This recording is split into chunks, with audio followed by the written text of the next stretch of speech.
Okay, 1 second.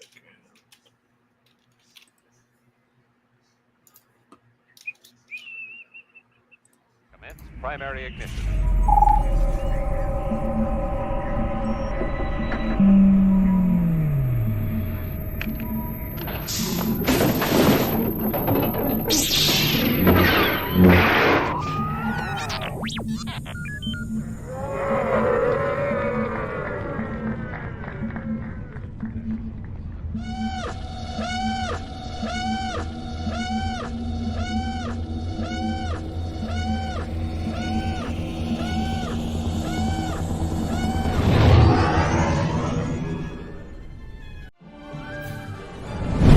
Hey everyone, how's it going? It's Dorian Kinji here. Played Cad Bane on the Book of Boba Fett on Star Wars Disney Plus. You're watching the Virtual Cantina Network. Have fun.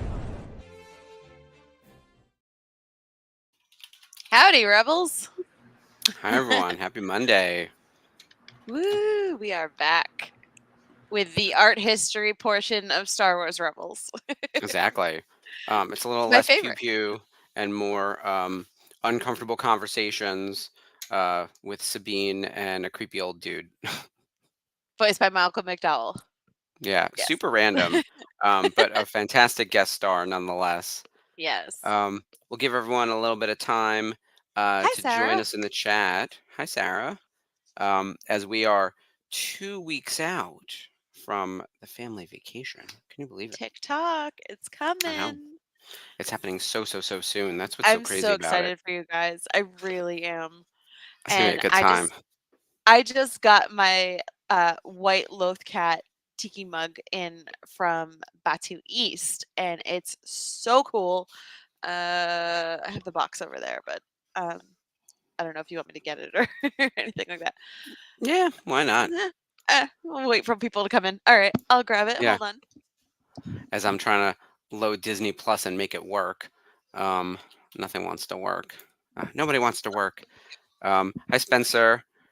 Hi, Spencer. 2 weeks. Yeah, 2 weeks, and less than that for San Diego Comic-Con. For anyone who's going to San Diego Comic-Con, they usually arrive on the Wednesday or Thursday if you're doing like the full gamut of it. So Yeah. it's really more like a week out for anyone going to Comic-Con, which is crazy. This is my first year in a long time that I'm not attending Comic-Con as an employee.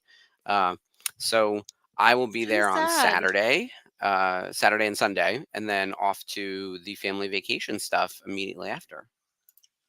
Which is the fun part. Yeah, I mean, at least you get to go as a fan and have your experience as a fan, opposite side of the spectrum. And it'll be a lot of fun. Just hang out with everybody. Yeah, I've got really nothing on the agenda there already, though. It's funny, I've mentioned to a few people from like on the licensor side of stuff that I may be popping in, and so I might just meet up with people, which is like work adjacent, which is enough. Yeah. You know, anything more than that is work. But yeah, I finally got all my stuff situated. Oh, all right. So show everyone your haul, Ashley. Tell everyone what this is, where you got it, all the good stuff. So I got this from a snuggler, Lisa Marie. Yes. Preview night is that Wednesday. Yeah. Okay. Yeah, just I know it's a term that we have to use because Facebook hates the other one. But so she snagged me a complete set of Batu coasters. And they're really cool. Those coasters are awesome. I have a handful of those. Yeah. So that was a surprise. It's always nice to get those. Oh yeah, especially because mine are so worn down, packed away. But this is the Batu East Lothcat mug. Give you an idea of how big it is. My hands are tiny baby hands. I like that they decided to do a different glaze color on that one. Yeah. So and it's ours got is more chalk beige. feel. Yeah, ours has that same kind of feel, almost like it's not like fully fired, but right. It's like still really cool. Just glazed and scored, and it says first edition. But I cannot wait. I'm gonna hopefully get a Batu West one too while you guys are out there. I know it is so heavy, Sarah. It's just insane. What's that made of? It's stone, like stoneware. It's ceramic. Okay, ceramic. Yeah, it feels like a chalk. Like the outside glaze is like chalk, And as you can see, it's kind of creepy cute. It's really cool looking. But it's so tiny. Like I wasn't expecting how tiny like the pour portion is. So, but if you order any non-alcoholic beverage at Oga's Cantina, you can get it in a snazzy glass. So, Okay. I'm yeah. I'm hoping to find a little bit of time while we're in Disney to swing by the cantina. More importantly, I want to see Avengers Campus because I haven't been out to the West Yes. Coast, so Oh my that's really God, on my Mark. list. I've been to Batu, even though it was Batu East. It's the same thing. Galaxy's Edge is exactly the same I in know, Disney but like World and West is Disneyland. smaller and more compact, I think. It's a So big I think, miss, and I had a yeah. long conversation with a friend of mine who's also in the industry, and we were talking about like fabulous flops was sort of the thesis of the discussion. And of course, the Star Wars Hotel was like what led to this, right? I actually asked him, I was like, "Did you see the Jenny Nicholson video?" And he's like, "Girl," and we just went on and on about that amazing video and how Yeah, you it's can so good. like her or dislike her. I don't really care how you feel about her. I think that video is objectively accurate to the Yeah. experience of the hotel. There is a sliver of people who really enjoy the experience. I happen to know many of them. I happen to know several of Mhm. them who loved their time at the hotel. And I'm going to keep calling it the hotel Absolutely. because it was a Why is it hotel. doing that? It But was a hotel. like but it was way too expensive and there wasn't enough to do. Mm. And one of the days there was sending you to Batu. And I got to be Yeah. honest, there's not a lot to do in Batu. Like Yeah. it is a one day It needs to be ish. better, and I'm hoping they do. Yeah. And so for me, like I was like, okay, let's segue into Batu then after we were talking about the failures of the hotel. We also sort of lamented the fact that we didn't get to go. And that was the kind of thing where it's like, as someone who literally has a YouTube show about Star Wars, I should have been close to the front of the line about going to the Galactic Star Cruiser. But the Right. money, like Yeah. they Wh- really uh, misunderstood. yeah, they totally did. And I feel like we got to have a ton of viewers. We got to have monetized channel, something that they can make money off of and get the word out there. I think it would have Mhm. been, Well, I don't think if it that was were us. marketing. I don't think it was marketing because every influencer video that I watched actually had huge views and was reaching the target demographic. Like everyone who I know who is in the Star Yeah. Wars fandom knew about this place, and all of them Hmm. said it was too expensive and I'm not paying that kind of money for an escape room. And I got to be honest, like that's what it was. It was an escape room, a hotel disguised as an escape room or other way around. So, yeah, I think a resort Sherry, you're Yeah. in the right path like a mini resort with a Star Wars theme. Like they talk about immersive, and I think immersive is a word that gets thrown around when They you don't actually immerse have it a big to idea. death. Yeah. Mhm. Yeah. Yeah, but like immersive to what end? Like it's the kind of thing where I was like, is it fun? Is there anything to do? Does it make sense? Is it Do I like need to can stay you up go for more than 48 hours once? to do anything? Yeah. So That was I my concern. well, my my so going back to how I was saying this was a thesis. My big thesis statement about all things Star Wars, and we've said it on this channel multiple times, is that Star Wars takes itself too seriously. And Star Wars needs to Yeah. just be more fun. Star Wars should just be fun, and they treated Exactly. the hotel as something very precious, very special, to the point that it only attracted a sliver of people. And there was a sliver of people going again and again and again and again. I know people who've been multiple times. In fact, everyone I know who went to the Star Cruiser went God. more than once. And So you're talking honestly, I about think like a of the sliver of a sliver. cost of that. Like, Yeah. think of the Well, they have cost the money every to single do time it. they go. Right? Yeah, so Can these are I people have the who are money, like please? the If you're gonna wealthiest of the it wealthy that are quick? going. Yeah, and Yeah. you're missing Gross. out on the other people who made your movie $1 billion. If your movie made $800 million, it is by definition broad appeal. The thing you should have built should have been broad appeal. And so it goes back to my Bingo. other discussion about Yeah, yeah. Batu. Why is Batu East and Batu West the same thing? You could have put one thing in California and one thing in Orlando, and people would have been like, I can't believe I have to go to both parks. And other people would have been like, oh my God, I get to go to both parks. Like, I don't Yeah. understand. I'm hoping from here on, whatever things that they add to it, they do that. I think I that'd don't be know. smart. Star Wars fans are impossible to please. And so as soon as they put one thing in California that's not in Orlando, everyone's going to scream about it. The food Yeah. alone is already like a thing, right? But I'm that, just all the mad more about reason my why I'm Melee going to, Run juice. Just yeah, saying. but all the more reason why I'm going to Avengers Campus. Like I'm telling you, you're gonna yeah, like the food at Pim's Test Kitchen. Ooh, so good. I'm And I excited to give cannot. that a try. I I cannot think you wait might for you to like go on this. spending time in like Universal in Florida a little bit more than what you'll experience at Avengers Campus. But it is an interesting place and it's fun to visit. And I enjoy our version of Tower of Terror, which is the Galaxy's or Guardians of the Guardians of the Galaxy. Galaxy Yeah, it's Mission fun. Breakout. And I really like that one when they do the Halloween overlay, which they do on a daily basis, which is amazing. They switch it in the afternoon before it gets dark from one style to the next. All the cast members change their outfits and they start doing a different kind of spiel based on Oh, wow. the monsters that you're trying to help or get out or do whatever. That's I neat. forget what it's called, but it's a fun fact that they actually change it. Like you could write it twice and it'll be completely different, except for the Q, from one time to the next, based That's on the rad. fact that they can update it just because it's mostly video based.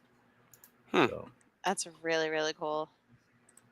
And I think you'll also like the Spider-Man's web shooters too. Even though you have to go like this a lot, and your hand's gonna be numb by the time you get off that ride, like completely numb. You're gonna have I'm excited such to- carpal tunnel. It's not even funny, but it's that cool. one's interesting because you don't actually hold anything, and it's just your hands. Yeah, it's just you going like this over and over and over to trying to shoot all the little spiders. And my hands get sore from like Toy Story Mania. Yes. Oh my like God! Buzz like Lightyear pulling and all the those thing. rides. Yeah. Oh yeah. I think you'll have fun. I'm really excited about it. I just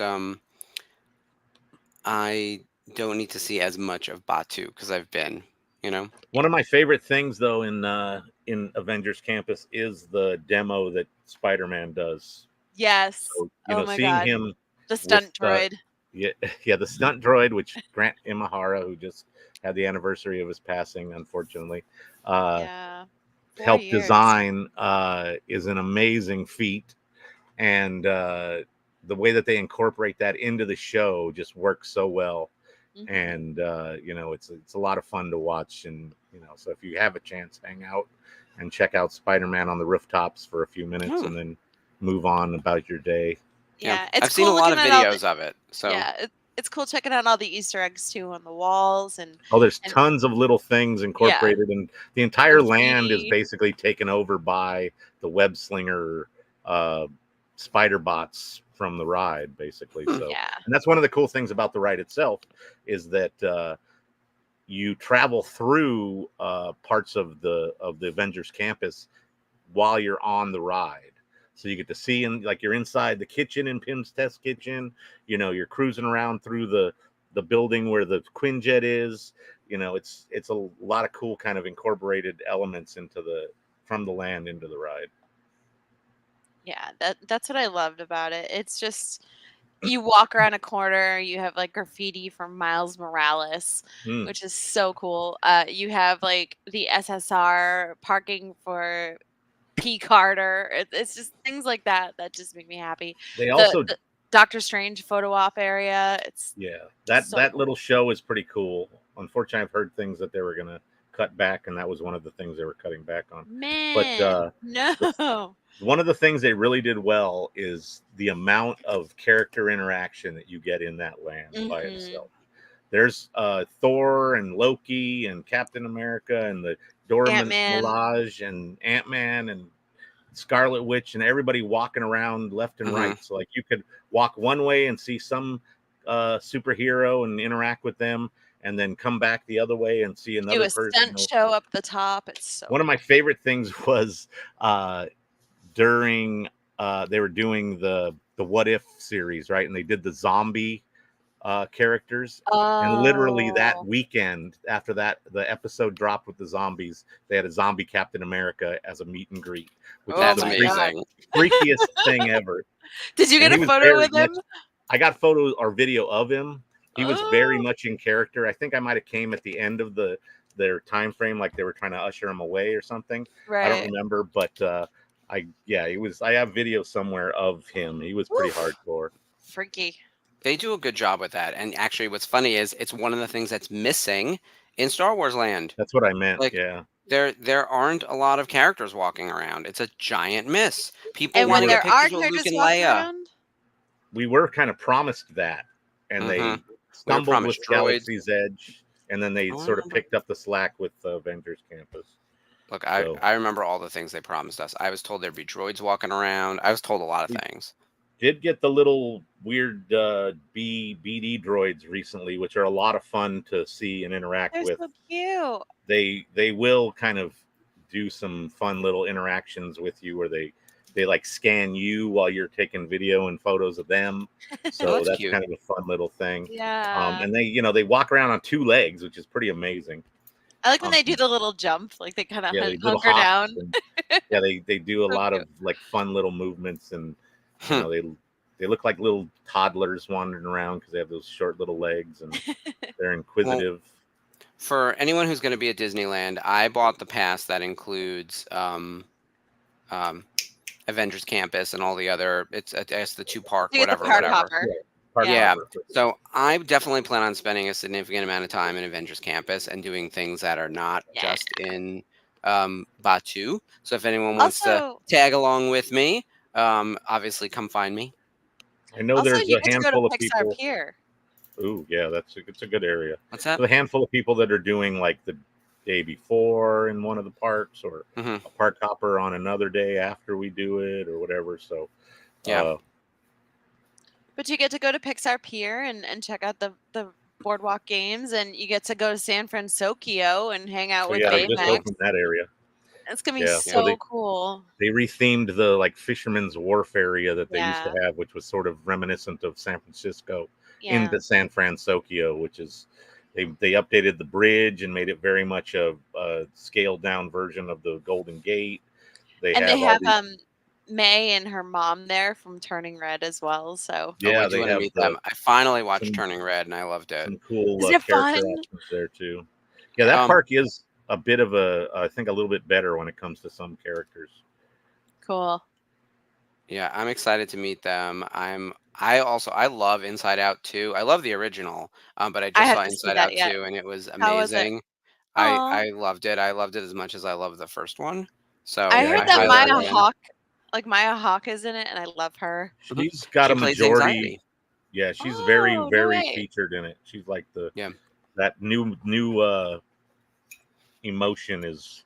She's like the emotion of this movie. Yep. Cool. So not to segue onto Inside Out for too long, but Inside Out, the original, has 5 core emotions. So it's joy, sadness, fear, anger, and disgust. And in Inside Out 2, they add in these other emotions. So the core emotions apparently are there all the time. And it's just like, who's your sort of lead and in the driver's seat, but all 5 of them sort of sit at the kiosk. And you see that with the adults, right? So they're, I guess, from a universe building, like how do you add emotions without it sort of contradicting what you did in your prior movies, where you've met adults who are fully formed and they only have the 5 emotions at the desk, right? The other emotions apparently are temporary and sort of come and go given certain circumstances. So anxiety appears when puberty happens. The puberty button goes off. Riley's in puberty, and a few different emotions show up. We get anxiety, played by Maya Hawke, who is amazing in the role. That's the orange wacky one. She's got the baggage. She's like great at planning because she's looking at all the various scenarios ahead, and she's very analytical and starts planning around things that could happen, like anxiety would. So if fear can sense danger to keep you safe from something you can see, anxiety can anticipate various scenarios that could, materialize to keep you safe from, but you can't let that run amok. And in fact, we actually see a panic attack in the movie. It's amazing. Oh, crazy. There's also embarrassment, which again is temporary. People aren't embarrassed all the time. And then there was envy, which had very little to do with anything in the movie, honestly. Like she was barely there. And then there was another one that was like malaise, essentially. I forget the French word for it, but it was ennui? Like ennui. Yeah. Because at one point, Joy calls him wee wee. So ennui actually didn't even sit at the console. He had a remote like this. Which actually had the console as an app. That was he had an app on his phone to drive the console, which ultimately comes into play later. But which sadness is confusing. And I found out one of the things that was really touching about the movie. Phyllis, who plays Sadness, has actually been retired for the past few years, and I didn't realize that. She, after The Office and everything else, like she actually retired and doesn't live in LA. She lives in like Wisconsin or something. And they her. built her a studio to record her stuff. She came out of retirement for this one role to And she record also as does like Sadness. Honey Nut Cheerios commercials with the other guys from The Office too, like Stanley and Yeah, they've done a couple things like yeah, that, but apparently she's cute. been retired for a few years and Good for almost didn't come her. back, and they were like, "We can't do it without you." So she's She's back. Amy Poehler's Sadness. back. Yeah. Well, Yeah, they a did few other people replace didn't come Mindy back. Kaling's character. She was discussed originally, and Yeah, I Oh, believe and Bill really? Hader. Bill Hader, yeah, I believe, played Fear originally, so that was a little unfortunate because those yeah. were Bill both. Hader is severely missed because the new Fear guy is not as good. Oh, Yeah, it's Tony Tony Hale played the Hale. Hale. new Hale. It's He's okay. Forky. He's not quite the same. hmm That's He's the same guy that Buster plays Bluth. Forky. I really just like Bill Hader too, and I feel like that might He's be fun. controversial to say. It seems like he's like up and down sometimes. I love Bill Hader. Yeah. I think he's very He's funny. funny. And the movie just had a lot of heart, just like the first one Oh, did.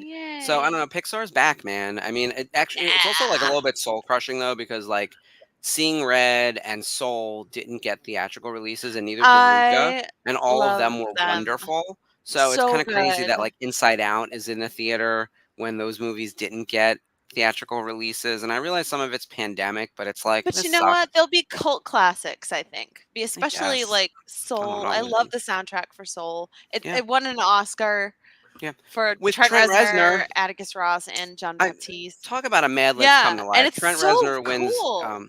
Trent Reznor wins an Oscar for the soundtrack to a Pixar movie that's the story of a black guy playing jazz. Like none of that makes any sense, but it's also Hey, he's a gorgeous. classically trained pianist, I believe it know. or not. Oh, So I know. I'm aware. go Trent. I am all up in the Nine Inch Nails Trent. We've met him. Yeah. Like Oh, by the he's way, Nine Inch Nails is releasing Downward Spiral Doc Martens.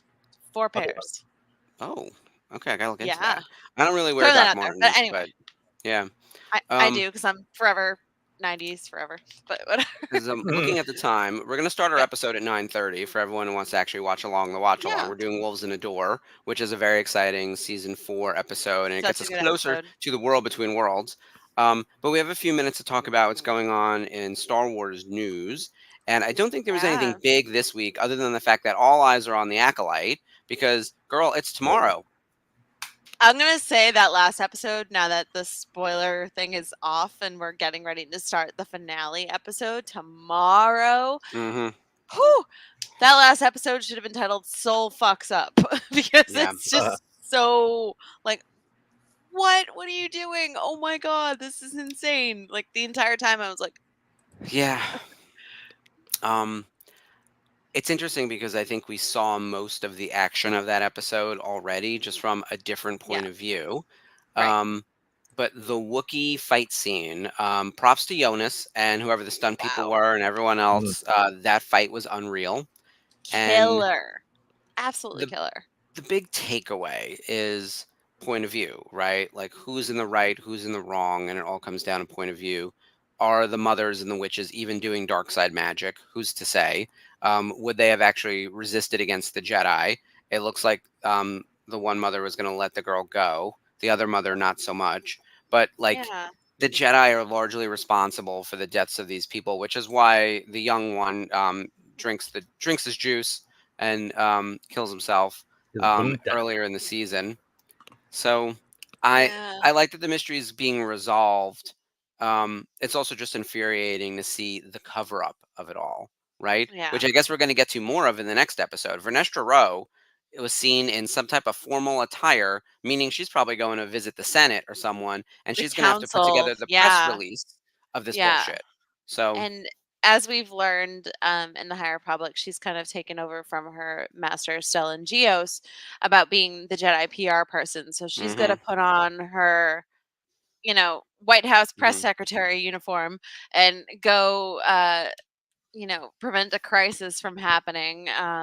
well, too When late. she, Like, but yeah. So it's clearly she knows who's responsible for this because she knows the style of fighting, the manners in which that these Jedi have died.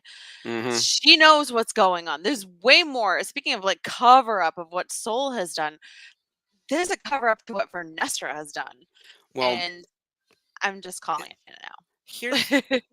here's my big question.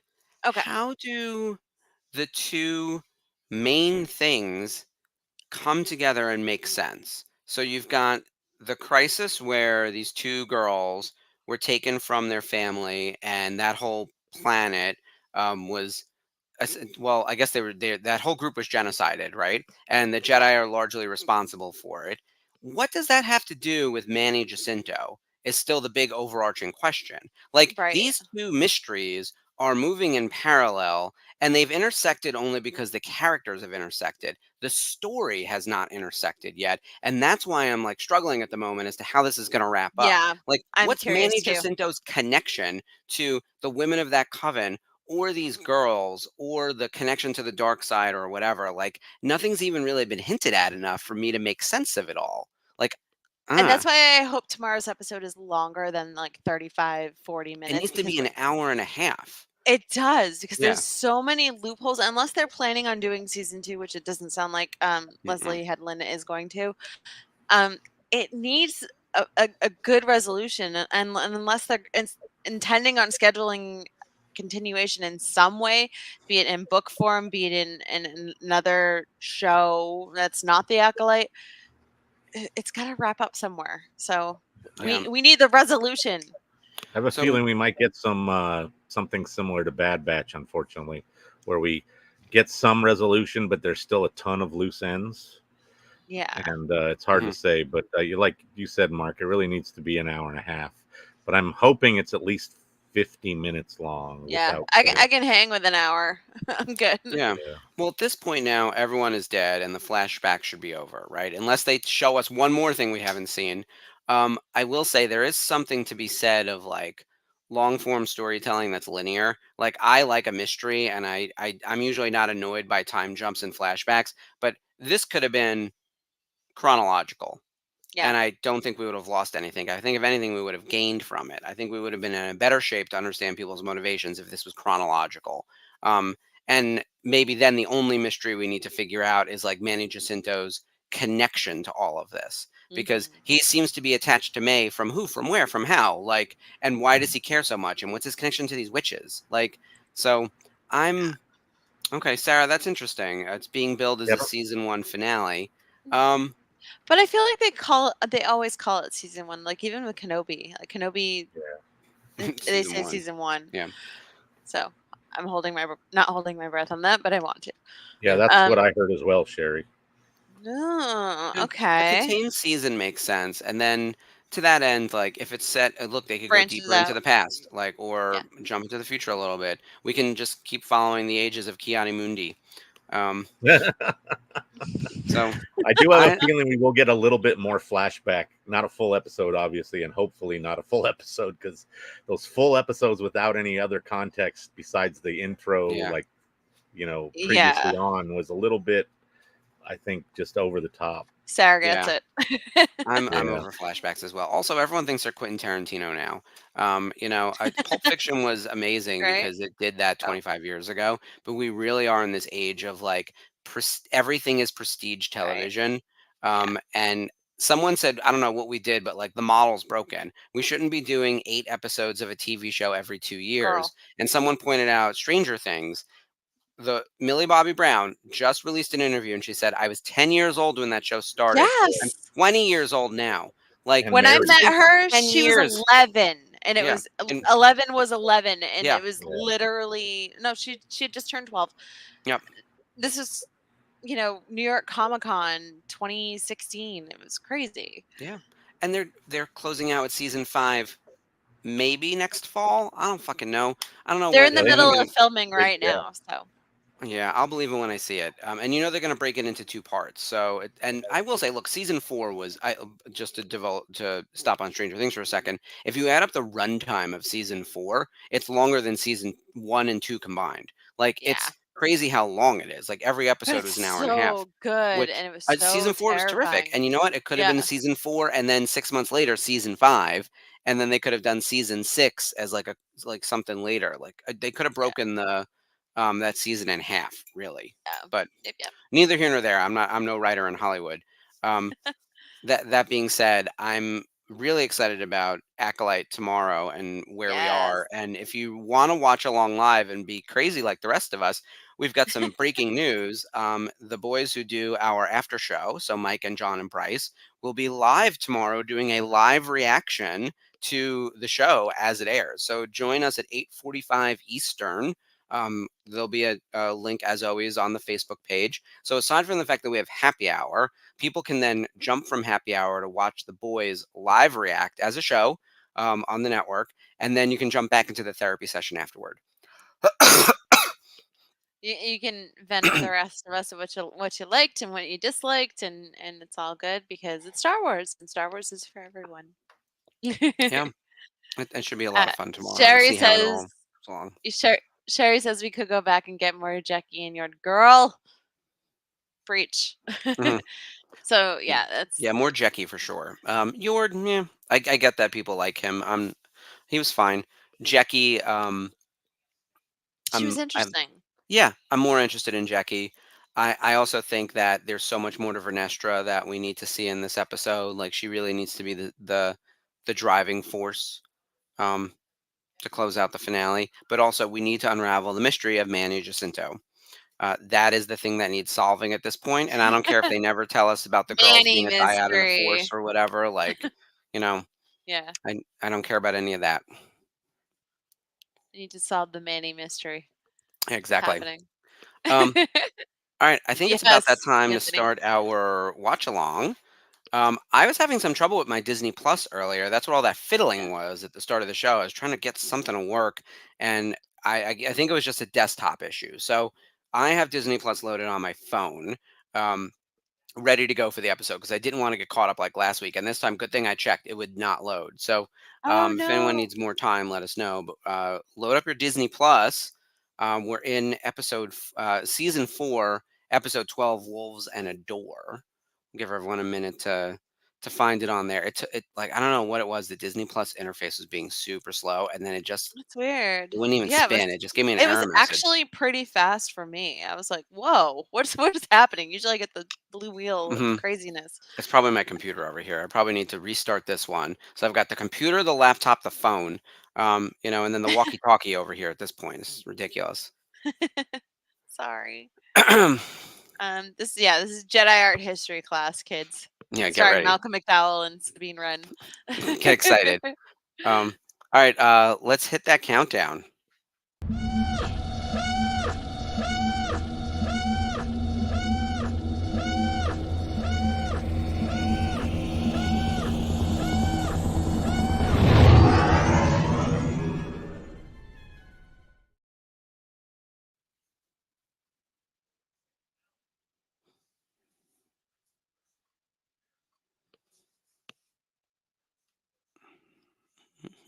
Oh my god.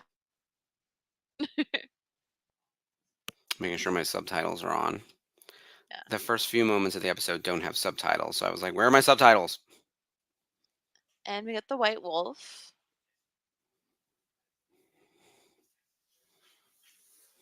And he's just watching. We're just checking out the people.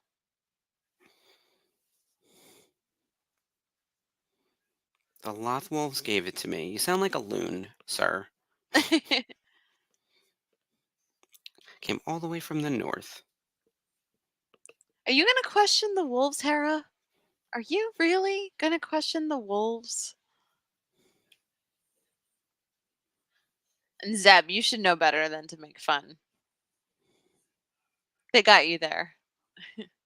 I like that this little powwow is everyone except Kanan. So it's really the core of the Ghost. They don't have any secondary characters. They're not talking it over with Rex or any ancillary people. It's the core 4 plus Chopper. But also, yeah, it stays within the family. Like Ryder's not there. Yeah. It's just the Ghost crew.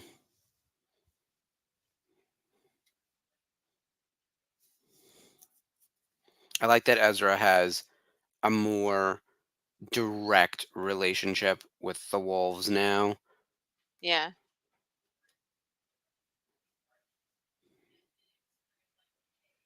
Like they weren't there before. Do you believe him now? They're so gigantic too. I really wish I'd gotten a Loth Wolf at 2019 celebration. Mm-hmm. They were so cute. I got the Morai plush the following year, but yeah. Oh, I saw on Jamie's Instagram. Everyone follow Jamie, our co-host with Ashley on Daughters of the Galaxy. She posted the Hallmark ornament of the ghost to celebrate the 10th So anniversary. cool. And it I know. plays the Rebels theme, you guys. Yep. That's so cool. I'm gonna need one. Yeah. Oh, yeah. I need Or like 2. 7 because that's the thing is like it needs to be on the tree at home, hung up in my office, one for the car to hang on my window. Like that's the kind of stuff, or to hang on the rear view mirror. That's what I meant. Kind of like the dice. Yeah. And he say it talks with his eyes. I don't remember catching that line before. Yeah. It's interesting. It talks with its eyes because it's growling at him. I love that picture of the 4 of them.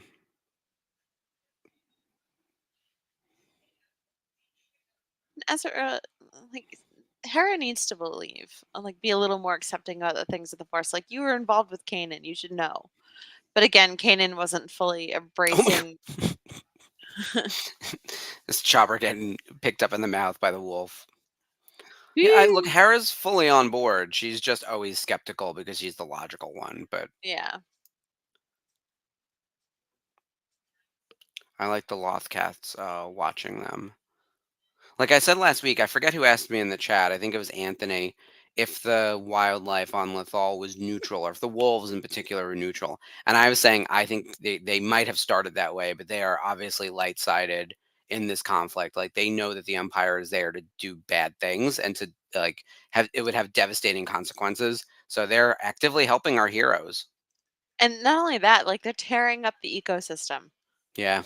And it's ruining their planet. So the Yeah. animals are fighting back. And this is the only time we see Hera wear those goggles, you guys. Just saying. She certainly doesn't need them in space, Right. which is a great running thing. I was like, this is purely aesthetic. But even like she's never worn them on speeders. She's never worn them jumping out of things. It's just Oh yeah, that's cool. true. Yeah, you So would think if you're like skydiving, that would be the time. yeah, right through the planet. How Yeah. wild is that, you guys? And I don't think that they found a secret path. I think that they are capable of doing this, Like it's not that there's like a hyperspace tunnel that they know about and anyone can jump onto. I think this is their power. I like that we hear Kanan's voice. Yeah. There's Ahsoka's voice. We're going to see her in the next episode. I have nothing left to fear. Back then we had 10,000 Jedi. And you know what? We're watching a show right now where there's 10,000 Jedi and they're still terrible. It's so infuriating. I know. Oh my god. I did see a thing and because of course it looked like a cop cover up. And so someone had on Instagram AJAB. It was AJAB. And I was like, oh my God, that's amazing.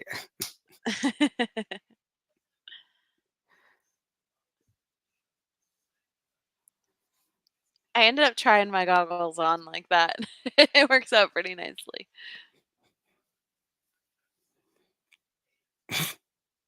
This is the one thing that Chopper probably couldn't kill. Yeah. Sorry. And they're still in disbelief. It's okay. You have Chopper, who's essentially a cat, being picked up by a dog and run through the other side of the planet. He's like, ugh. Like your cat when your dog licks him too much, and he's just like, ugh. It reminds me of those videos where you see like a golden retriever or something trying to calm like cats that are fighting and like grabs one and walks them away or something. Yeah. That's how we're going to keep Chopper in check. I'm going to bring one of these giant wolves with me wherever we go.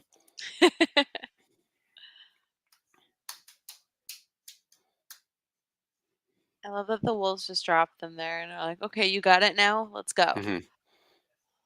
Whereas they could probably overtake the temple if they really needed to. See, what Ezra and the team doesn't know is that like the Empire's there like digging. Like this is an excavation site now. And this is what Minister Tua had mentioned in season 2. She knew the real reason the Emperor was there. This is the reason. I love that they set that up so far in advance, and it gives this ominous sort of, we're not just here to pillage the natural resources. There's like a bigger, much bigger planetary threat, galaxy-wide threat. The existence of time and space potentially is in threat because of what Palpatine's up to. Yeah.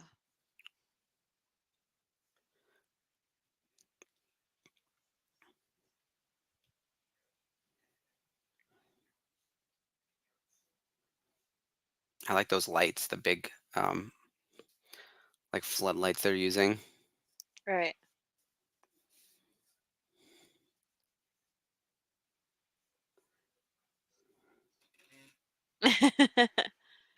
Seb just wants to smash stuff. It's fine.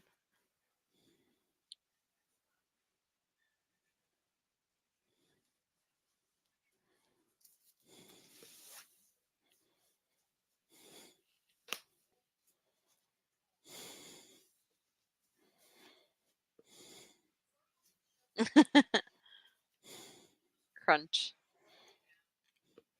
It's a good Oh, trick with the Chopper. hologram. You're so dastardly. It's a very, very good trick.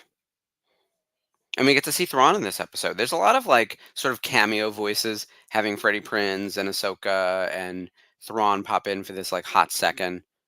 It also really raises the stakes. It does. We're so close to the finale at this point. You can see where we're headed.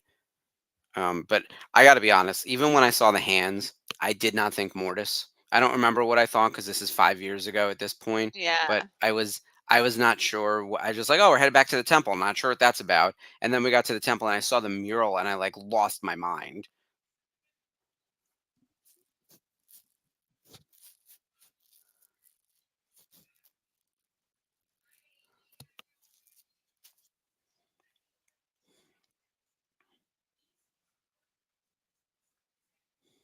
There he is. Yeah, the gateway.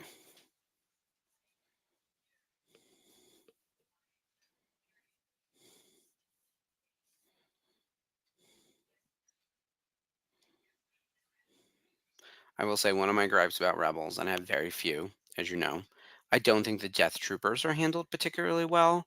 Like they're not super effective, except I think there's one episode where we're dealing with like Saw Gerrera, where the Death Troopers are pretty intimidating. But Yeah. otherwise, like they just seem like stormtroopers who are doing a slightly better than average job, but all the stormtroopers are moronic. And I realize that like anyone being on an outpost like Lethal should be like the worst of the worst. But now that this is like prime directive kind of level shit for Palpatine, he should really have the A squad here. And I realize Malcolm Yeah. McDowell is probably supposed to represent that. All this does belong in a museum. It ends up in the little shop though, in Andor, or at least some of it does.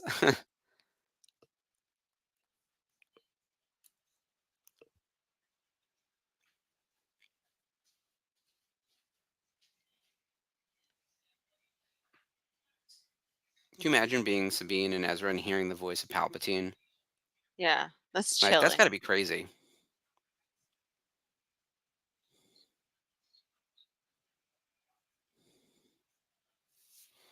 There's the Mortis temple, or the Mortis gods.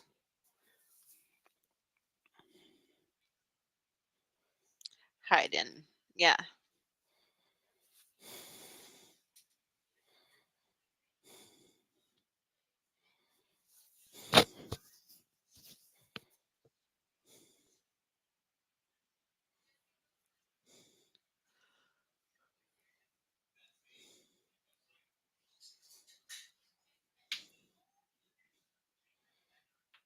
It's so cool to hear the Emperor say Kanan Jarrus. Yeah. And I remember Filoni was talking about that, how when they were able to get Ian to come back, and in the next episode, we'll hear him say Ahsoka Tano, and we'll hear him say Ezra Bridger. Like, he's like getting Ian to be able to do that, to say my character's names out loud in Rebels was really a moment. And yeah, it's kind of crazy. Because Palpatine really is the glue. As much as we hate the fact that he's like connected to the sequel trilogy, it really is him as the big bad for 9 movies. And I love him in the original as the Emperor, and in the prequels. I think he's amazing as a senator, and then as Chancellor, and then as the Emperor. Like, he's so good. The prequels are really where he shines, but you find him in these voice roles where he does he does such an amazing job in Rebels. Oh, and the scene with Kanan is just heartbreaking. Not okay, you guys. I like the last episode we didn't see him or hear him, but he's like back for a moment right now. You know, we got the grieving without him, and then this is like the say goodbye kind of stuff. Yeah. This is the Remember why we're if here. last episode was like anger and all the other stages of grief, like this is, it was like anger, denial, and everything else. We get acceptance in this one.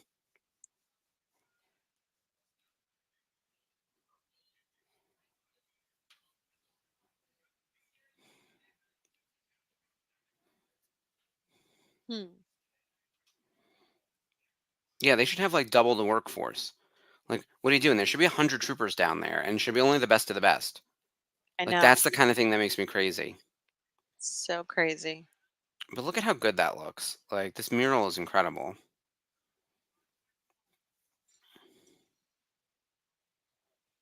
He's like, oh.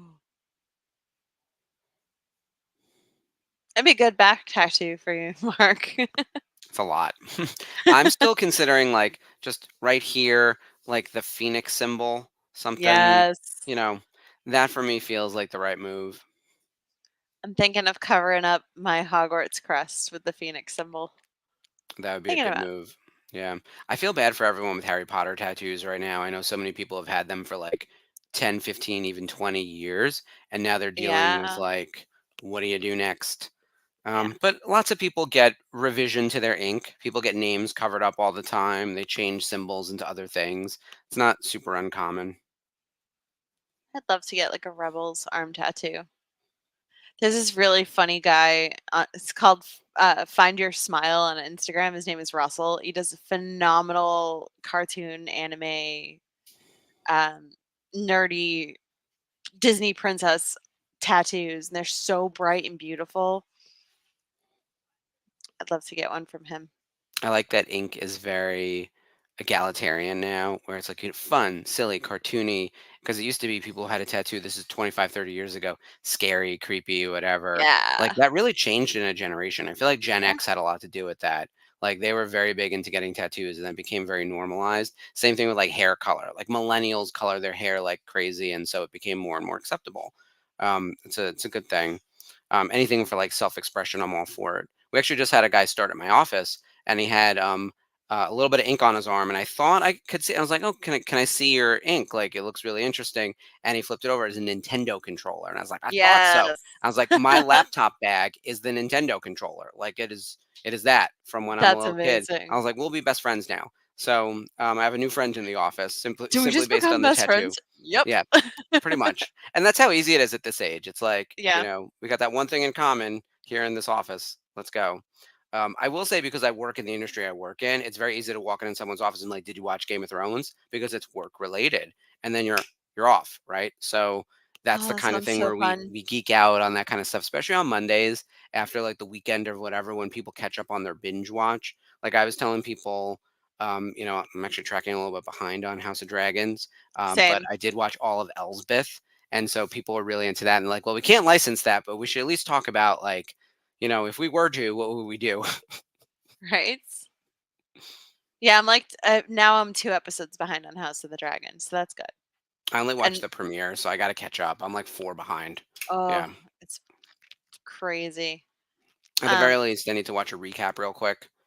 I'm the nerdiest, probably one of the nerdiest people in that place that I work. So it's like the people in the front end are all under the 30 and under, and I'm officially the oldest person in the front end. So I'm like, oh, did you guys watch? No, I went to the club last night, and I'm like, thanks. Yeah, I actually am quite the nightlife guy, as you know. So yeah, but like on a Sunday night.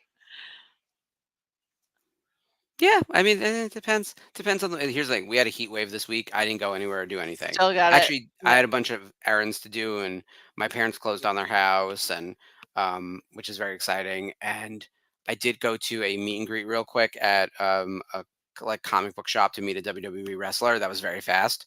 And then I didn't leave the house on Sunday. It was so hot. So I did a little bit of stuff on Saturday, but even this week, I'm trying to lay low because I've got tasks all weekend, including a birthday party, which is fun. But then I'm gone for the vacation, so I needed like some actual downtime because it's nonstop over here. There's always something. Right?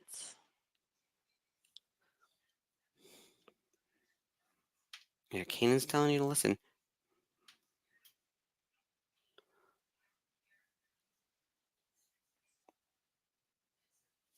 The way the mural lights up is just so cool.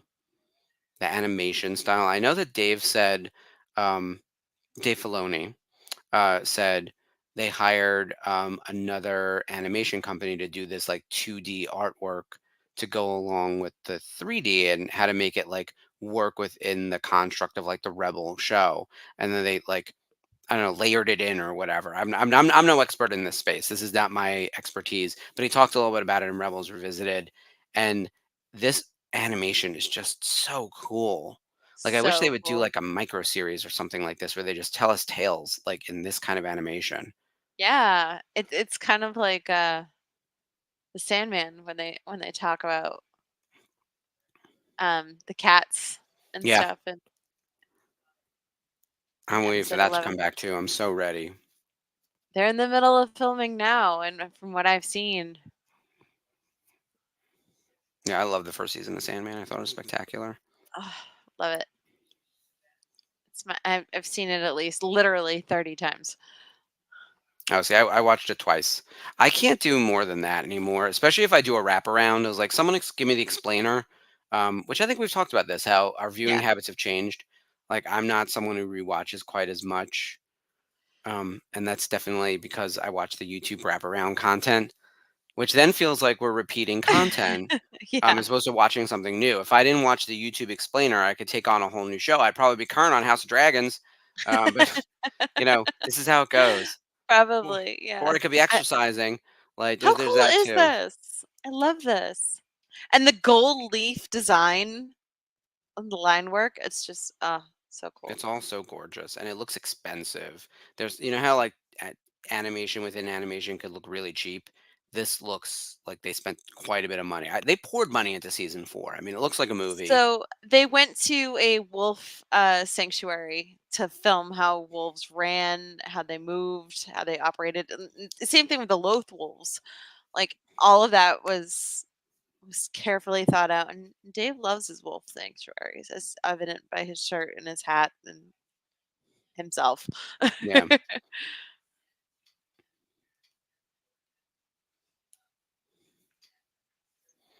Yep, he knows who she is. So creepy. Excuse me. Sorry. Tried to hit the mute, missed the button. Yeah, I was on mute and I had like a mini coughing fit and I hit the mute and started coughing and then unmuted while I was coughing and then muted back as I was trying to talk. Like we haven't been using Zoom for the past 4 fucking years. Yeah. Oh my Girl, god, you better sorry. jump through that portal. There's nowhere to go but through. The only way out is through. Quit staring at it and get in there, girl. Yeah. Run. The wolves ain't running for no reason. Go.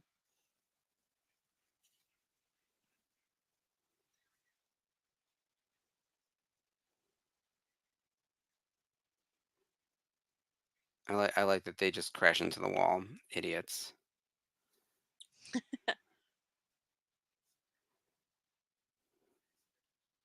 So Kanan's dead.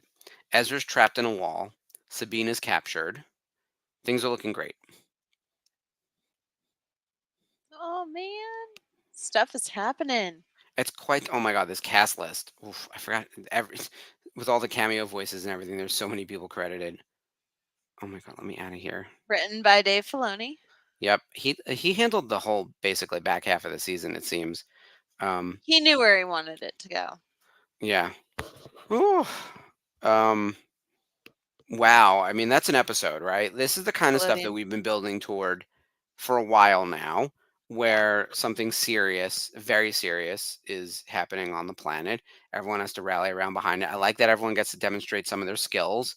Sabine is obviously the art expert and is going to dissect that mural. We'll see more of that in the next episode, obviously. Yeah. Yeah, Anthony. The idea of where Balin's skull goes next, from the Ahsoka show, potentially finding a portal like that on Peridia related to the world between worlds or whatever else, or maybe a doorway to Mortis. I keep saying like a stairway to heaven. That is really exciting as a viewer, as a lover of Star Wars for a long time, and as a fan of the Ahsoka show, and as a viewer who wants to see this particular story continue. I think that's exactly where we're headed, is Baylan Skull marching into Mortis. Because he doesn't care about what's going on today. He wants to solve the larger conflict, like at a almost like the God level of like, okay, we're gonna end conflict in his mind, right? Is that how you understood it? Like he was gonna solve all wars. He didn't care about today's problem. He was thinking like a giant scale of that. He's like, there won't be war in general. I'm like, all right, I don't know how you solve that. That's not balance, actually. I actually don't think that you can have a world without conflict. So I think he's like aggressively pursuing the light side of the force through the means of the dark side, which is kind of funny. That being said, I don't know how you continue the story without Ray Stevenson, and I don't know where that leads us. Yeah. I mean, I think the closest thing, if they were going to recast, I think the closest thing they could get to it is Liev Schreiber. Yeah. They look very similar. I think he would do a great job in continuing it. But I don't know if they were to find out, like if say Shin goes through wherever she needs to go, wherever he went, and she finds evidence that he's passed, there's that option too. Does he come back as his younger self? I mean, there's any way there's any number of ways we can do it. And look, someone at the story group at Lucasfilm is tackling this exact topic. Oh yeah. Because there is going to be an Ahsoka season 2, from what I understand. I mean, we've seen the rumors. And they will invent a way to make it come back. Like they just always adjust things. Like as you've seen with James Earl Jones, having his voice go in perpetuity to Lucasfilm for Vader. So yeah. I hope we don't do I don't think we need a Ray Stevenson encyclopedia of words for, something like that. I just think at this point you recast someone potentially and you only make it a few episodes and you give a reason as to why his appearance changed. I think once you appear in Mortis, like maybe your appearance can change. Maybe it'll bring him back to his like Jedi Padawan days when he's really young and idealistic. Right? Like that could be interesting. Like I would like to think if I find my way to heaven, if heaven exists, right? I'd like to not be 100 years old, but you also don't know what is it going to put you at, right? Will you be a person in your 20s? Will you be in your 30s? Like, will you see your family or will you see your friends or will you do whatever? I think that's up to you. Well, right. That's and every mythology handles it differently, right? Like I was actually just watching an explainer video, weirdly enough, from Screen Crush on Lost, and they talk about the final season and how he really feels like it's actually really good. He talks about how they stick the landing, and he talks a lot about the church scene, and he plays a bunch of the audio, little clips from the show, of course. And there was one line that I still remembered, and when they played it, it hit me. It was Jack's dad talking to him, and he says, "There is no now here."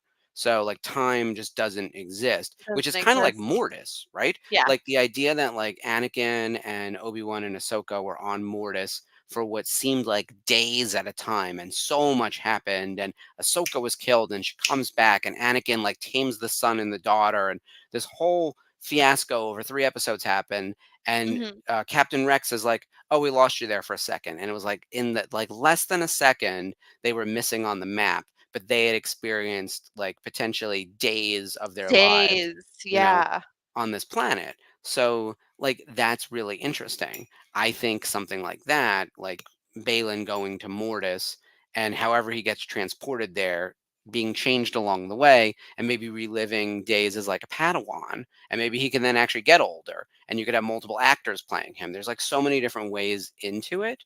I just don't. You have to figure out like what is his motivation, like what was he originally planning to do when he gets there, and then what are we going to pay it off with? Like he obviously can't like undo everything. I'm seeing the quote from Sherry about the Thanos and the blip. He's not going to snap and do things. He thinks he can. Yeah. He cannot. Also, does he get to Mortis and find out that no one's there? The daughter's dead. The son has run amok, right? So did he escape? It seems that way. And the father is just there dying. So does he take over as the new father and find a way to bring back the daughter, which could be Ahsoka? And then maybe there's a new son. And is that Darth Maul? I don't fucking know. Like, but like you could imagine. So many questions. Yeah, someone could do something like that. So that's interesting. That seems like a different show than Ahsoka, is my concern. Like that doesn't seem like Ahsoka season 2. That seems like Star Wars Mortis as a show. You know what I mean? It also seems like galaxy breaking in a lot of ways. So especially since it's set between like the original trilogy and the new trilogy, this isn't being set 100,000 years ago or 100,000 years into the future potentially. I don't know. I have a lot of thoughts. Time does not exist here. Yeah, there you go. There's no now here. One of my favorite lines in all of Lost, actually, and in all of television. That and the most devastating moment in all of television when we see not Penny's boat. Possibly the most devastating moment in all of television. Did you ever see Lost reenacted by cats? Mm-mm. I'll have to send it to you. Poor Charlie. Yeah, I love Charlie. Oh, I'll never recover from that. That just absolutely broke me. That was like my first like big loss in Lost. Like a character that I was so emotionally invested in. I from jump from the pilot, and you can ask my husband if this is true. I said my favorite character is Ian Somerhalder. Like, and of course he was the first main cast member to die. Like he was the first to go, and he doesn't come back. Like you follow the rest of the series, and they don't really. I mean, he does in the church. Yeah, he's not there. I don't think. Yes, he is. Yep, he's in the church episode. Because I was really excited. I'm like, oh my god, they got Boone to come back. I was so excited. I'm gonna double check. But yeah, he and then he of course became much more famous because of like the Vampire Diaries and whatever else. So yeah. Oh yeah, which I watched religiously until I found out that he basically punked his wife into not taking birth control so she could get pregnant. Say what now? You didn't hear that? Oh my god. So he threw out his wife's birth control because he wanted to have kids, and without her permission. Problematic, really problematic for me. So I just well, don't tell anyone. I threw away Jason's birth control tube. That's crazy. That I now I need to, oh god. They had a daughter. It's not in his wiki. Oh yeah, it says it pops back in season 10. Yeah, he's a special guest star in season 6. I forgot he came back. Yikes. Well, on that note, let's talk about what's coming up on the network. Not related to Lost or anything else. Because again, weird places on this show. I'm telling you. Well, we're a bunch of. Here's the thing: we're all a bunch of nerds, as you guys know, and thank you for everyone in the comments who's sticking with us during our insane discussions. We may break into discussion about Lost or Elsbeth. Believe me, I'm actually tinkering with the idea of doing a Buffy the Vampire Slayer YouTube show. I think that could be a lot of fun, and yes, it would. Here's the thing: I say it all the time. You have to give the Whedon disclosure, right? Like the disclaimer. We no longer genuflect at the altar of Whedon. That being said, I think Buffy holds up, and the rest of the cast would appreciate any love and attention for the show, including Sam Michelle. Absolutely. And we can separate art from artist in this instance, in the understanding that we're not monetizing anything to Joss Whedon, and we're not supporting future projects. That's sort of the, how you go about doing it. But I've been hesitant about this for a couple of reasons. But then it occurred to me the other day. We're in the 25th anniversary. My 25th high school reunion is coming up. I'm class of 99. Buffy is also class of 99. And someone actually mentioned in the group, because we are having a reunion. It's not happening until November, which is a little bit weird. Usually that's a summer thing, but they're timing it to the fall. and someone joked about getting T-shirts made or something, and of course we'd have to do it in our school colors of crimson and gold. And someone was like, well, if we Yeah. can't do that, let's just get Sunnydale T-shirts, because their 25th is Yes. happening as well. So yeah, Lonnie, I'm very excited to see you in person, and we will geek out over all things Buffy and all things. So Ray, you're class of '99 also. Holy shit! So there's a Woo! whole bunch of us. So look, it's our 25th I'm anniversary, class of and 01, so I'm a 01. little Okay. yeah. I That's was fair a enough. sorry, I was a sophomore when you guys were seniors. So. Yes. And which means you would have been in high school at the same time as Buffy. Yes. And look, that show I think defined my high school experience. I love that show. It was Same. all my friends. And here's what's so crazy: the cool kids liked it, the nerds liked it, the girls loved it, the straight guys liked it. It's the kind of thing where like everyone I know It's watched that show. universal. Like it Yeah. was the kind of thing where like there was no other show that everyone agreed on, because Yeah, even things Lonnie. that were like broadly popular, like Friends, there were people being like, that show's dumb. Like everyone loved Buffy. So yeah, so I'm thinking about, my thought was, with the 25th anniversary happening, my 25th reunion happening, could I be in the one spot and talk about Buffy and bring on people from my class to guest Yeah. star, and we would catch up and do a Buffy episode, and it That'd would be be like so class fun. of '99, looking back on Buffy the Vampire Slayer. That's my idea. So no one steal that, by the way, as a podcast. You'll make tens of dollars. But it's the kind of thing where like that could be really stupid fun. Yeah, it would. Dang. Yeah. So Sherry, you're Joyce's age. There you go. You're Joyce. You're the Joyce of the crew. We love you. We love you so much, Yes. Sherry. So, um, We'll yeah, keep because I was Spike born in away from '81. you, Sherry. Yeah. By the way, Joyce is amazing in season 1 because she's like, I was actually doing, not a rewatch, but a YouTube playlist of someone who did very short form reviews of each episode to refresh myself with some of the stuff. Joyce is delusional in season 1 about what's going on, So like, delusional. because She's she's like, like newly okay. divorced, new city, like getting settled, and like she just brings Buffy to school, and Buffy like basically doesn't go to class and doesn't do homework, and is dating a guy like who we think is twice her age, but it turns out is 100 times her age. Like, and she's just like not a bad mom, but just like an absentee kind of mom, because she's doing too Yeah. much. She's like full-time working, trying to get settled. Her daughter got kicked out of school. That's why they're there. Like, I love the character of Joyce because she's so layered and complicated. She's not one note about it, but she's like kind of not a great mom. Like not Yeah. not an effective mom. She loves her daughter, but she's like bad at parenting. I related to that so hard because that's what my mom was kind of like in that time period, and it was so relatable to me. I'm like, Mhm. wow, Joyce And I had is a the carbon opposite. copy of mom. My Yeah. parents were, before they had the word of helicopter parents, my parents were kind of like that. So, and I was very structured and in every activity, but then I also did it to myself, being like one of those like anxious millennial overachievers. So, like, Oh yeah, I'm I very was much one of the those character too. of Willow. Like, I'm somewhere between Willow and Xander, but I'm very Willow. Like, if I were going to take like the equivalent of the sorting hat of like which character of Buffy are you, like it would Yeah. throw me into Willow, like the nerd who like needs to do well and all that kind of stuff. Whereas like Xander, maybe I'm closer to Oz because like Oz is also that, but like goofy and ridiculous. So Yeah. yeah. I don't know. I It's a would great say show though. So I'm excited to see so many people in the chat are Buffy fans. When I launch my Buffy yes, YouTube page, I know who to reach out to first, obviously. exactly. We'll put it on the Duh. network as a special presentation. Sarah Michelle is in Star Wars, so there is a It connection there. counts. It counts. Yeah.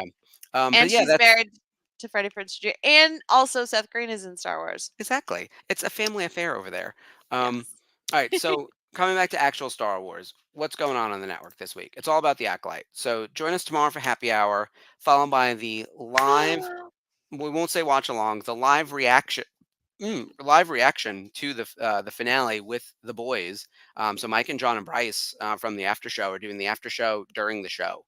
So Yeah. that will be the after show, is the live reaction, which is very exciting. And then of course Jeff and Dave and Spencer will be on Thursday for like the proper watch along, which will give us a couple days to digest and rewatch. You're going to want to do it twice at least. Wednesday we have a new episode of the Nerf Herders. They're also going to be talking about the Acolyte, and then on Sunday we have the Jedi Archives. And then, of course, next week we have another episode of Rebels Revisited. We are also talking about the Acolyte. So we are going to do our own review, and that'll give us basically 6 days to like take it all in and really think about what the hell had happened. And I think I'm going to use my time to talk about what I would have done differently, because I already have a list that's like pretty significant. Just get the scroll, just drop it out. Yeah. Yeah. Yeah. Because I and we like it, all, but it yeah, needs structural changes and a few other things. yeah, and constructive criticism is always good if it's handled Lonnie, well. you and I are on the same wavelength. So Manny Jacinto on my screen at all times, shirtless if possible. Yes, You know, he's Kyvier also and the just Springs. very engaging and in all forms. If you've ever watched The Good Place, like he's just you just can't help but love him. So Hmm. he's so good. I highly recommend The Good Place too. If you need a good cry, go watch The Good Place. That show is like fucked in the best way. Like that final season just like broke me. It was such an emotional I'm like afraid to show. watch it, to be honest with you. I've had too much death happen to me in the last decade, so I'm like, I think if you watch the first season and stop there and just get to the twist, and then like be on your way, it's just a very good comedy, but it's got a lot of heart to it. It doesn't really get sad until season 4 because you know the end is coming, and they tell you the end is coming, and they tell you it's 4 seasons and it's going to be a series finale, and it depends on what type of faith you have as well. Like I'm actually an atheist, so for me, like the God stuff doesn't get me, but the idea of like what is the meaning of life and the universe and all of that, I think the way they handle it in the show is so well done, and they balance it yeah, perfectly with like the it's silly appealing to humor. all Oh beliefs. yeah, whatever Yeah, your religious background is yeah, or Lonnie. nationality or whatever, it translates everywhere. Um, Hmm. yeah, Reynold, it's so good. And I actually didn't watch Check it it out. during the first season because I was like, oh, it's a show about angels. I'm not into that. And Yeah. it turns out it's one of the best TV shows I've watched in the past decade. Yeah, give the Okay, I'll pilot a take your word shot for it. at the Okay. very least because Kirsten Bell is amazing. You won't really get a lot of Manny Jacinto because he doesn't say a lot. I won't spoil anything in the first several episodes. But Jamila But is he Jamil is in there it. looking really pretty? Like, is that all that matters? No, I love He's Jamila adorable. Jamil. I thought she was awesome in She-Hulk, and Oh I've yeah. heard good things about her in this. I didn't pick up Parks and Rec until after it was over, Same. so I get it, and I watched the I have first that season and then we gave tendency. up. Yeah, That's the kind of thing where I'm like, well, I'm already watching The Office. I don't need to also watch this. And then it turns out years later, I'm like, how did I miss this when it was happening live? But Oh, there's that was so amazing. many good shows on TV now. So yeah. yeah.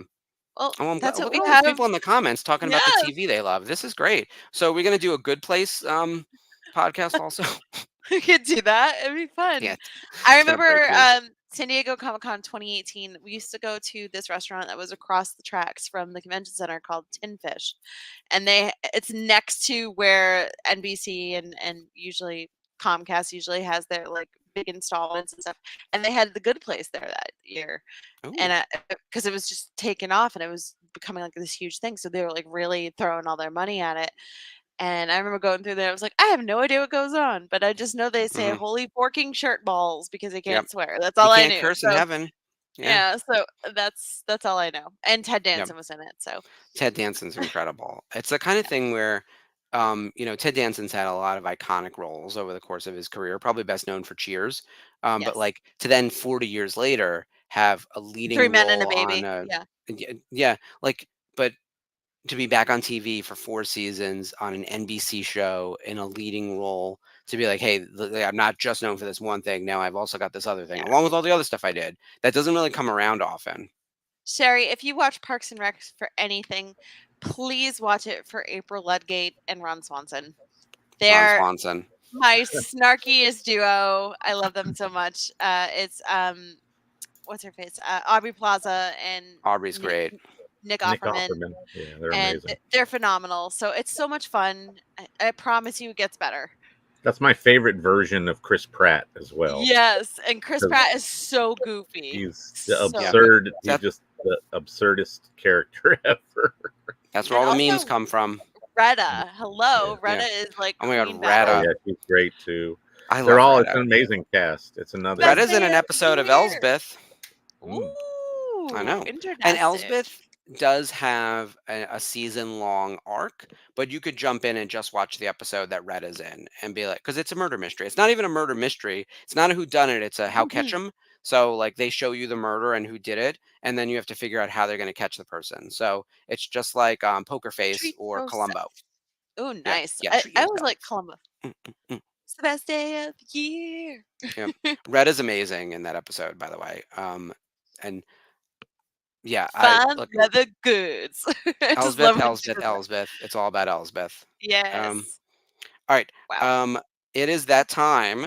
Thank you, everyone, for sticking with us in the Yeah. chat. Before we go, though, we do want to talk about the family vacation one last time and remind everyone to check out our, 2 weeks away. Check out our premier sponsor, Hyperspace Props. As a reminder, you can visit their website and use code BUNTA to save 10% off of your purchase. We want to thank them once again for sponsoring the entirety of the VCN family vacation. We've got 3 big events happening. We've got Bunta Eve. We're going to be at Scum and Villainy. We're going to be at Biggs. We're going to be up in San Francisco. They are helping us put all of these wonderful events on. They're also sponsoring the sabacc that's happening at the event and bringing all their gear so we can learn how to play. Yeah, Sully is going to teach us, which is very cool. And you can actually win some of their stuff as prizes. So look, girl, they're doing it all. They're paying for the stuff. Amazing. They're bringing a guy to teach us how to play. They're giving away sabacc chips and credits and stuff. Like, this is going to be so fun. Yeah, one of the owners is coming into town to be at Bunta, at Scum, and at Biggs this time. Now, as opposed to, he was just going to send stuff before. Now he's sending a person himself. That's great. Yeah, Spencer called him and was like, "You also have to come." And then Spencer's like, "I will drive you there." So I'm very excited to meet this guy because, one, he makes excellent stuff, as you can see from the goggles that Ashley was just showing. Also, I'm excited to learn how to play sabacc. I went to a thing once that was too overwhelming, and they were showing lots of people at once how to play, and I could not follow along. I'm also inherently bad at learning card games. If you ever invite me over for a party and tell me there's a new game to play, I will just sit there. Like, I'm not about to learn. Like, I tried to learn Magic the Gathering when I was 12, and I just gave up immediately. I don't know. Too hard. If there's a PDF, Pokemon, I'm out. no. Like, yeah, if we're going to a party, I expect there to be vodka and chit chat. Like, don't expect me to. No, that's the best I do. Yeah. So we will learn how to play sabacc, and I will take some pictures of me with some sabacc chips, which I'm very excited about. So as a reminder, 10% off your purchase using code BUNTA. You can go to hyperspaceprops.com and, of course, follow them on Instagram. And thank you to all of our sponsors who are helping us get out to California. Yes. It's going to be so much fun. I'm so excited, you guys. I'm so glad that I decided to go. I'm not there for the whole time, as I mentioned, but I know there's about 50 people. Some of whom are in this chat that I'll be seeing over on the West Coast at San Diego Comic-Con, at the meetup after San Diego Comic-Con. Yeah, so many. This one right here. This one's right across the street from the convention center, guys. So this should be an easy jump. It starts at 8, it goes to 11. I know I'm going to leave the convention a little bit early, go back to my hotel room, freshen up, change clothes, come back, and then meet at the hotel bar at the Omni, right across the street from the con. It's beautiful. It's beautiful there. I plan on getting there by 8:30. That's my plan. They just rebranded the bar area, so it might be a little different than it was last year. But hopefully we'll be able to kind of do the same thing we did last year. But it is in the same hotel, so we will be there in that proximity, whether or not we're in the exact same space or can, whatever, we'll be around there. And we'll post about where we're at once we're hanging out. So. Yeah, I'll Instagram and we'll put it on the Facebook and all that. You'll be able to find us. Also, for everyone going on the family vacation, I'm perfectly fine giving out my phone number and Instagram and everyone to anyone else who's traveling along. So feel free to send me a message on Facebook. I do want to see people at San Diego Comic-Con and just wander around and hang out, and we can grab dinner or go to the meetup together. Like, I've got nothing but time. I have nothing on the agenda, no panels planned, like no work. There's one meeting I might have to go see, like one licensor just to say hi. Reeves? I mean, look, I have no work. So it's the kind of thing where I'm free as a bird, kind of like Rhode Island Comic Con. We luxuriated hard. I was telling someone that was treat yourself. I was like walking around with nothing to do, just like meandering. I was like, where to next? Let's get ice cream. Like, it was very that at Rhode Island. So fun. We'll do that again this year, because I'm going to do a half day on Friday and get up there for Friday evening just to do the meetup. But I'll have all day Saturday and Sunday at the con for Rhode Island. Yay, I'm excited. That's going to be good. Yeah. Yes, so, Lonnie, Keanu is going to Hall H this year promoting his new Berserker novel that he put out. And I guess he has autographed copies at a publishing booth on the floor. Spencer sent me the information. I'll pass it along if you want it. There's also a Star Wars. There's also an official Star Wars panel Marvel is back. DC is back, which I was surprised by. So there's a lot of movement happening. Well, they're gonna have a lot of the Superman stuff. They're trying to promote the gunverse. Like, yeah, it's gonna be intense this year. Yeah, so this year is shaping up to feel more like 2019 than 2023 or 2022. Is what I'm saying. So I'm excited kind of back to see what in step with what they used to do and what they were doing prior to the lockdowns and the embargoes on talent and all that fun stuff. So yeah, so it should be a good time. So with all that, please keep an eye on All Things on the Network, especially if you want to meet up while there. And remember, Acolyte tomorrow, Acolyte finale, and then we'll see you next week for our Acolyte review here on Rebels Revisited. It's gonna be exciting. I'm hoping it's good. So it's 50 minutes or more. Yeah, we need an hour. All right, so join us next week for my unfiltered opinions. Till then, everyone have a fantastic week ahead, and may the Force be with you. Bye, guys.